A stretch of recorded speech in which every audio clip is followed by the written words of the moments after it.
दोस्तों, legal and legal में एक बार फिर से आपका स्वागत है। आज हम किसी जजमेंट पर चर्चा नहीं करेंगे, कानून के किसी धारा किसी विषय पर चर्चा करते नहीं जा रहे हैं, बल्कि आज हम चर्चा करने जा रहे हैं, बल्कि अप्रिशिएट करने जा रहे हैं भारत की एक बार काउंसिल द्वारा लिए गए बहुत ही बेहतरीन निर्णय के ऊपर। निर्णय नहीं बल्कि उन्होंने तो इस पर अमल कर दिया है, उसका आउटकम सामने आ चुका है।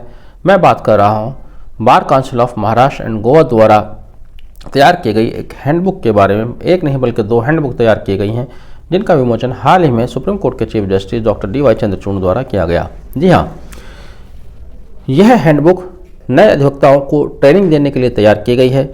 इस हैंडबुक में criminal complaint, civil suits, agreements, documents based on law जैसी बहुत सारी चीज़ें हैं। एक बाकायदा वेब बैंक बनाया गया है जो कि QR कोड की हेल्प से वर्क करता है।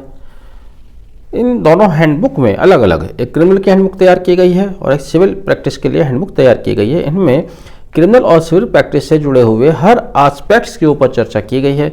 नए लोगों को उसको ट्रेन करने के लिए स्टेप बाय स्टेप इसको डिटेल से समझाया गया है कि किस तरह से आप क्रिमिनल की प्रैक्टिस करते हैं और सिविल की करना चाहते हैं तो सिविल की प्रैक्टिस किस तरह से आप कर पाएंगे। तो देखिए, बार काउंसिल, भारत की जितनी बार काउंसिल हैं, अभी तक किसी भी बार काउंसिल द्वारा इस तरह का कोई प्रयास नहीं किया गया है। ये एक ऐसा प्रयास है जिसकी आज के समय में बहुत ज़्यादा आवश्यकता है। अपने ओपनिंग स्टेटमेंट में उन्होंने कहा भी है, इनॉग्रल स्टेटमेंट में कहा भी है कि bar council of Maharashtra and Goa में करीब 40,000 नए अधिवक्ता हैं फिलहाल।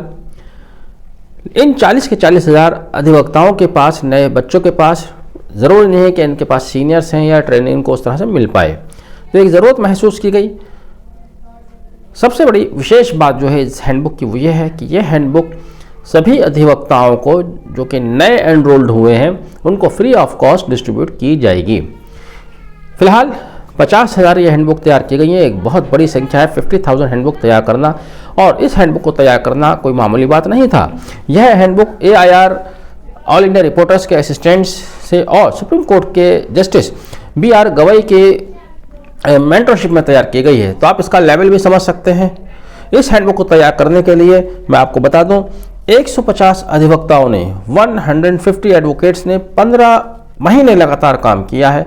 तो एक बहुत बड़ी मेहनत के बाद हम समझते हैं कि बहुत अच्छी चीज़ सामने आने वाली है। जिस तरह का आज का माहौल बदला है, वैसायीकरण हुआ है हर चीज़ का, बच्चों के सामने भी एक समस्या होती है। जैसे ही वह 12th पास करके आते हैं, उनके गार्जियन भी कहीं ना कहीं उनको कह देते हैं कि आप अपना खर्चा खुद निकालिए, तो वह पूरी तरह से ट्रेंड हो नहीं पाते, कोर्स उनके कंप्लीट हो नहीं पाते। उनके ऊपर एक प्रेशर होता है कि उनको साथ के साथ अर्निंग भी करनी होती है। पहले ऐसा नहीं था, पहले लोग 2-2, 3-3 साल सीखा करते थे। तो अब उनके पास कहीं ना कहीं उस ट्रेनिंग की कमी है, वो ट्रेनिंग उनको नहीं मिल पाती, जिसकी आवश्यकता हर जगह महसूस की जाती है, और जिसकी कमी होने के कारण जो भी उसके नेगेटिव इम्पैक्ट हैं वो भी हम आए दिन देखते रहते हैं। ये एक ऐसा प्रयास है जो कि न सिर्फ अधिवक्ताओं के लिए बल्कि दूसरे जितने भी स्टेक होल्डर हैं उनको भी इसकी आवश्यकता है। हमारे यहाँ लीगल फ्रेटर्निटी में, लीगल प्रोफेशन में बहुत वाइड स्कोप है, जहाँ पर 8,000 से ज़्यादा कानून आप हाथ में लेकर चलते हैं। वहाँ कोई ट्रेनिंग नहीं होती है, कोई वर्कशॉप्स नहीं होती हैं। तो ये इसकी आवश्यकता तो सिर्फ नए वकीलों को ही नहीं है, बल्कि जो प्रैक्टिस कर रहे हैं उनके लिए भी ज़रूरत है कि टाइमली वहाँ वर्कशॉप आयोजित होती रहें। कोई उनके लिए ट्रेनिंग होनी चाहिए, ट्रेनिंग सेशंस होने चाहिए, और जजेस को भी ज़रूरत है। जजेस को तो बहुत ही ज़्यादा ज़रूरत है। आजकल हम देखते हैं कि हमारे न्यायालय किस तरह के जजमेंट दे देते हैं। अब आप उनके ऊपर कमेंट कीजिए तो कंटेम्प्ट के दायरे में आ सकते हैं, और कमेंट नहीं करते हैं तो ये व्यवस्था इसी तरह से चलती रहेगी। हाल ही में अभी सुप्रीम कोर्ट का एक जजमेंट आया कि साहब, जब आप बेल दे रहे हैं तो आप कलेक्टर नहीं बनिएगा, रेवेन्यू कलेक्टर टाइप का।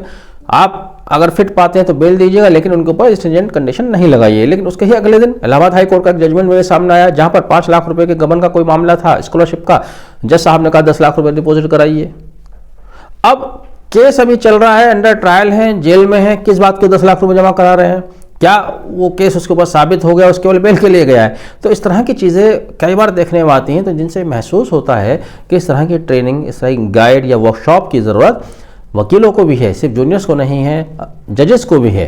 तो एक अच्छा प्रयास है जिसकी सराहना की जानी चाहिए। Bar council of Maharashtra and Goa द्वारा 50,000 हैंडबुक तैयार की गई हैं क्रिमिनल और सिविल के, जो कि नए अधिवक्ताओं को फ्री ऑफ कॉस्ट डिस्ट्रीब्यूट की जाएंगी। आज की वीडियो का उद्देश्य यही है कि अन्य बार काउंसिल्स को भी इस तरह के प्रयास किए जाने चाहिए, करने चाहिए, उन्हें भी इस तरह की चीज़ों से सीखना चाहिए। आमतौर से हमारी बार एसोसिएशन या बार काउंसिल केवल हड़ताल डिक्लेयर करने के लिए हैं, हड़ताल करने के अलावा कोई और दूसरा काम नहीं दिखाई देता। मैं समझता हूँ इस तरह की चीज़ों पर ध्यान दिया जाना वक्त की आवश्यकता है, समय की मांग है। वीडियो आपने आखिर तक देखा, thank you, have a nice day.